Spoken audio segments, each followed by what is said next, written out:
I've ordered Jesus.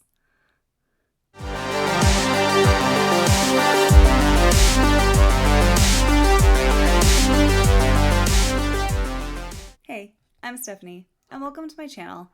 This is the playlist where I unbox my many book subscription service boxes, and today I'm going to do a check-in on my Book of the Month subscription.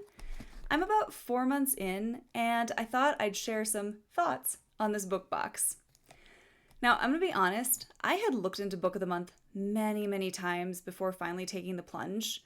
I had read some mixed reviews about the service, such as it being nearly impossible to cancel, which I don't have any experience with that yet, as, again, I'm only 4 months in. But if I do end up canceling my subscription, I'll be sure to let people know about that experience. I had also heard the same thing about Ipsy, which I did have a subscription to for, I think it was like 4 years. And I didn't find it that hard to cancel when it came time to do so. You had to click through a few different confirmation screens, but it wasn't impossible. And once I canceled, it was done. I didn't get charged anymore after that, like I'd seen other comments posting about. Again, it is a process, but it wasn't the battle that I thought it was going to be. But with Book of the Month, I'll cross that bridge when I come to it. Another con about Book of the Month that I'd heard about was the quality of the books. I honestly haven't noticed that as much in terms of the paper quality or the hardcovers, which was also a reason I was hesitant to go into this subscription service.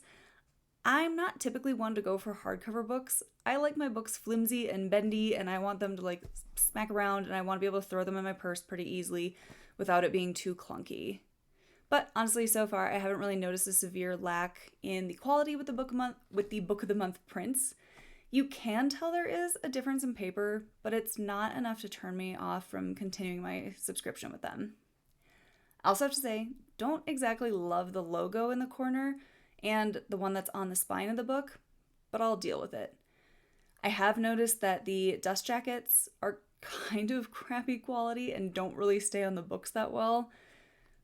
But again, it's a minor thing.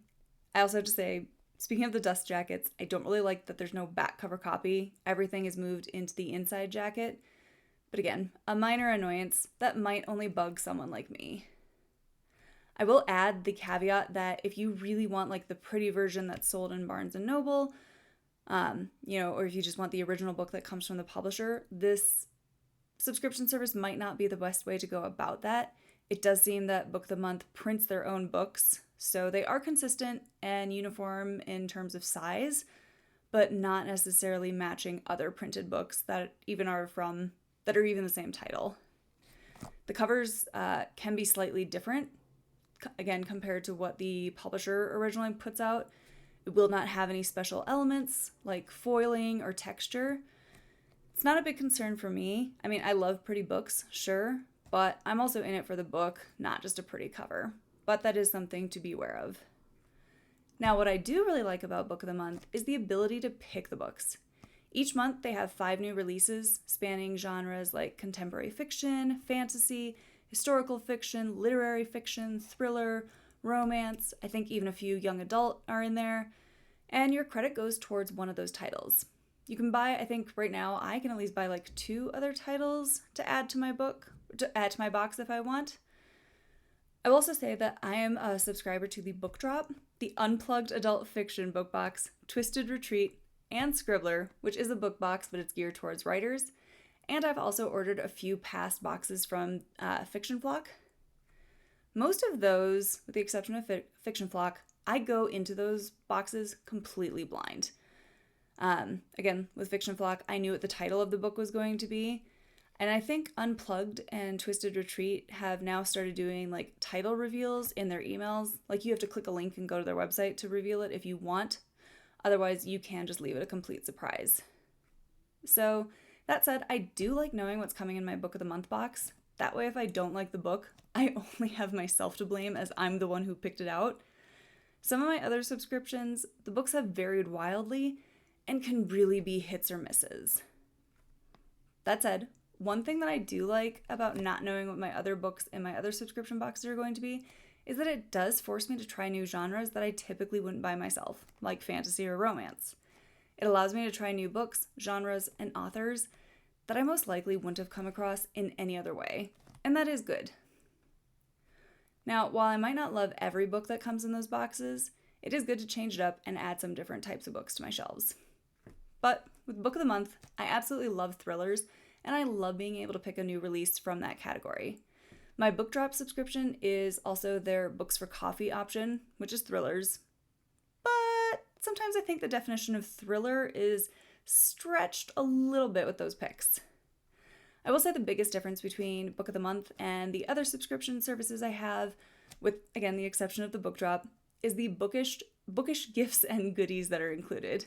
The Book Drop is also just a straight-up book subscription service, but Unplugged, Twisted Retreat, Scribbler, and Fiction Flock all include extras. So you typically get a book, sometimes two, and then snacks, self-care items, candles, bookends, notebooks, book totes, blankets, arts and crafts, home goods, kitchen items, and so much more. Both types of subscription services have their merits. I mean, there have been some boxes that have things that I'm probably not going to use. Like, I love getting the candles, as I will always light those bitches. But some of the self-care items I have to give away if the scent is too flowery, or there are some things that I just know I'm not ever going to use. But I also do think getting those gifts are pretty fun. I love getting cutesy book-themed things to add to my bookshelves, use in the bath, or even use in my everyday life when it's things like blankets, the totes, pens, notebooks, tumblers, or travel mugs. I think I've even gotten a few wine glasses in them.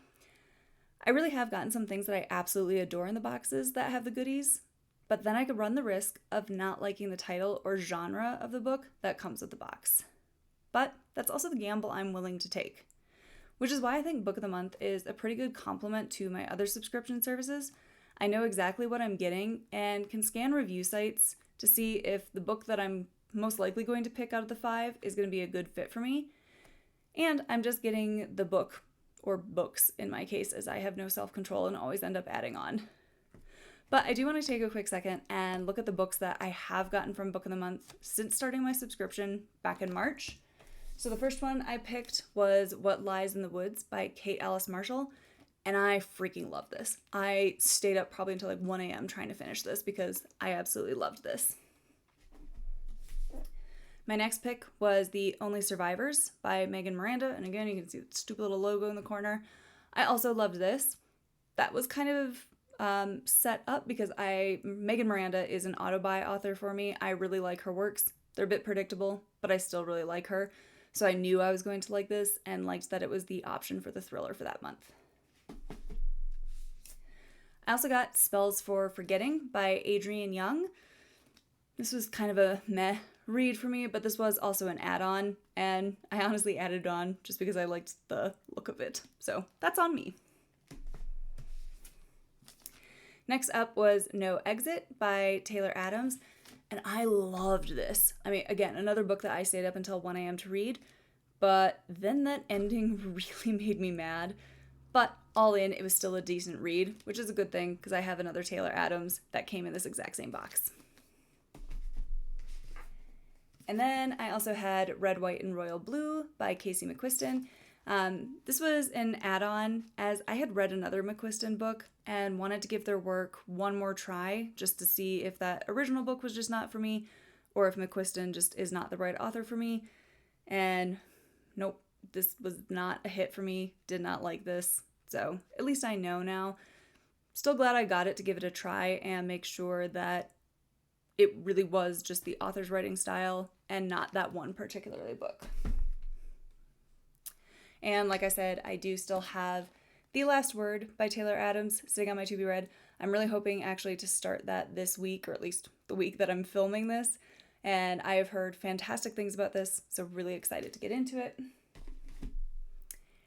And I also just got my June Book of the Month box today. So let's see what was inside this one.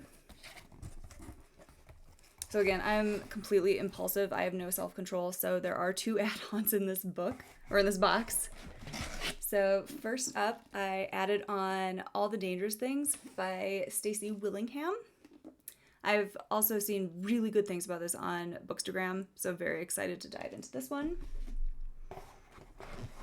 I also got Lady Tan's Circle of Women by Lisa C.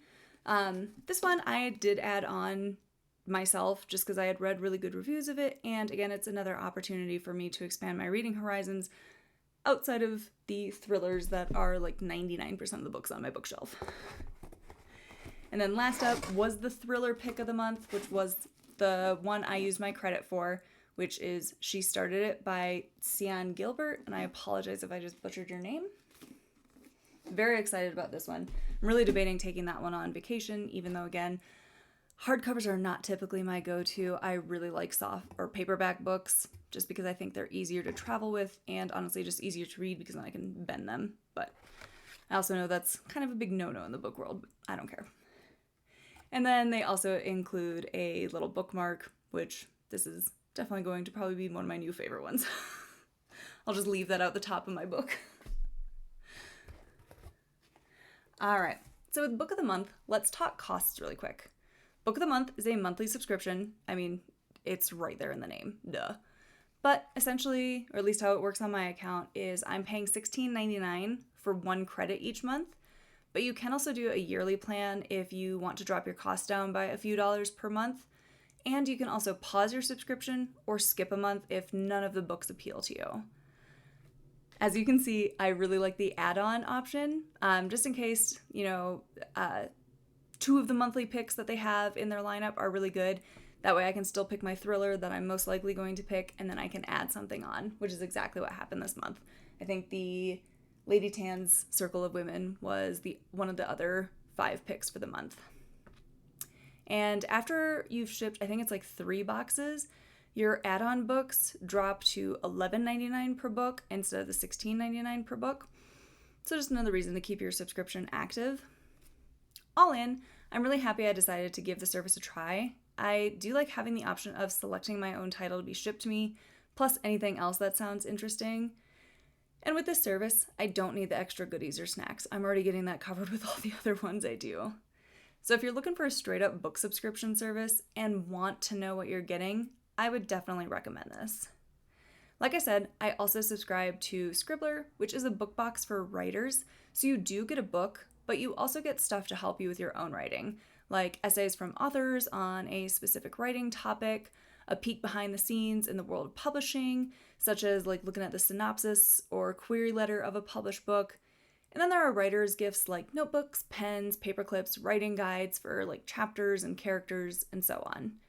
Everything in the box is a complete surprise, and the genres of the books vary widely. I have gotten fantasy, YA, romance, contemporary fiction, and thrillers. It's always something different, but again, I do that one because I love all the writerly stuff that comes with it. I also do the Unplugged book box, the adult fiction version, and I do like this box, but I do have to say, often the books are just okay in my own book. Some are really good, but I feel like most of them are just decent reads, nothing to write home about. But I do think the goodies in this box are really awesome. If you love bookish themed things for your room or literary themed self-care items, like there's a lot of bubble bath, which I love, and candles and candies. Honestly, it's the goodies. That's why I keep this box. Then there's also Twisted Retreat, which is a sister company of Unplugged. This one is all about horror. Like this box gives me Halloween all year long. I've liked the book picks in this box a little bit better, but because I know they're all going to kind of have that consistent theme or genre behind them of being spooky, horror, scary, what have you. Most of those reads have all been really atmospheric and kind of creepy. So if you like that kind of stuff, it's a really great option. And I really do like that stuff, so it's a really great option for me. I've already mentioned in this review that I'm also subscribed to the Book Drop. The one thing I do really like about that is it does support a small bookshop, and I do get a new thriller each month, and the thriller is a paperback. I love to see it. Some of the books from here have been misses for me, if I'm being completely honest, but they've also sent me a few options that I've really, really loved. Like I've gotten a few from Leah Conan and Kristen Bird, who I really enjoy their work, so when they get the book right, they get it right. But there have been a handful of titles that I've gotten in this book subscription that I did not like. But that's going to happen with everything. Even Book of the Month, there have been books that I did not like, and I picked those myself. I do have to wonder, though, with the book drop, if that's more on the publishers than the staff at the book drop. Just because if the publisher classifies the book poorly or something, then they can't really do their job in correctly selecting the book for the different subscription type that they offer. I also have to say the customer service at the book drop is fantastic. Never had a problem if my shipment goes missing, which truly only happened once, but they got back to me right away. If you're looking for a good medium between BookBox and GoodieBox, I'd recommend Fiction Flock. They have a great shop where you can pick up past boxes and you're going to know exactly what you're getting. I've ordered a few from them and have absolutely loved everything that came in the boxes. I've gotten amazing candles, self-care items, and good food items like this chocolate dip mix or spinach and artichoke dip mix. And I also just have to say the packaging on these boxes is super cute. I'm definitely going to keep my Book of the Month subscription going for the foreseeable future, as I've been pretty happy with it and the price for what I get. So let me know what book subscription service is your favorite and one that you might recommend I try out. Tell me in the comments. Otherwise, thanks for watching.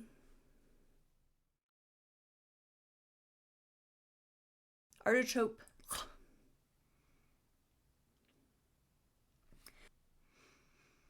If you're looking for a good medium between BookBox and GoodieBox, I'd recommend picking up